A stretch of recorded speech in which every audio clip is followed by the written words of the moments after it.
Geneva ক্যাম্পে সংঘর্ষ ও cocktail বিস্ফোরণে এক যুবক নিহত হয়েছে। পরিবারের দাবি, জাহিদ মারামারির মধ্যে পড়ে গেলে তার উপর ককটেল চলে আসে। ক্যাম্পের বাসিন্দারা বলছেন, মাদক ব্যবসার নিয়ন্ত্রণ নিতে প্রায়ই গোলাগুলির ঘটনা ঘটে। পুলিশ জানায়, ক্যাম্পের গডফাদারদের গ্রেপ্তারে অভিযান চালানো হবে।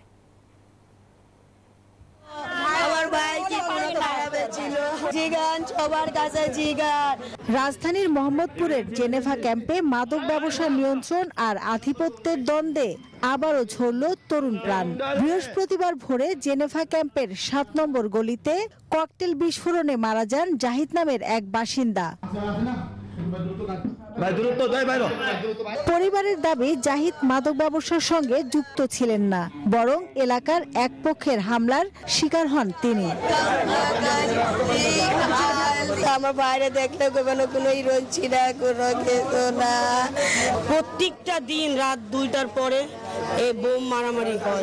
স্থানীয়দের অভিযোগ, ক্যাম্পে মাদক ব্যবসা নিয়ে প্রায়ই চলে আধিপত্যের লড়াই। রাতে শোনা যায় গুলি ও ককটেল বিস্ফোরণের শব্দ। এরা মাদক ব্যবসা নিয়ে অত্যাচার করতেছে। এগুলো মানে একটা আছে বড় লিডার, ওগুলো লগে ব্যবসায় পিচ্ছি আরিফ।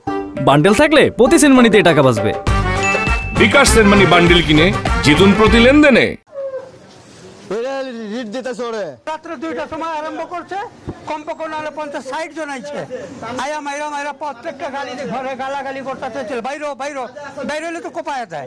স্থানীয়দের ভাষ্যমতে 7 নম্বর ও 4 নম্বর গলিতে মাদক ব্যবসায় জড়িতরা হলেন চোহা সেলিম, শাহ আলম, তারিক, পার মনু ওরফে গালকাটা মনু, চেম্বার রাজ, পিচ্চি রাজা, ঠোঁট গোলাপি, ফারুক এবং ইমতিয়াজ।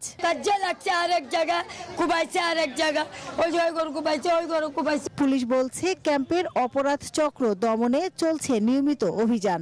তবে মূল হোতাদের ধরা না গেলে পুরোপুরি নিয়ন্ত্রণে আনা সম্ভব নয়। যারা গ্যাং লিডার, যারা এটার মানে নিয়ন্ত্রণ করে, যারা এখানে আধিপত্য বিস্তার করার চেষ্টা করতেছে, তাদের গায়ে হাত পড়তে হবে। তাদের গায়ে হাত না পড়লে এটা কন্ট্রোল করা যাবে না। পুলিশ বলছে, গেল 6 মাসে জেনেভা ক্যাম্প থেকে 1000-এরও বেশি অপরাধীকে গ্রেফতার করেছে যৌথ বাহিনী। তবুও শান্ত হয়নি পরিস্থিতি। মাসুদা লাবনী, নিউজ 24, ঢাকা।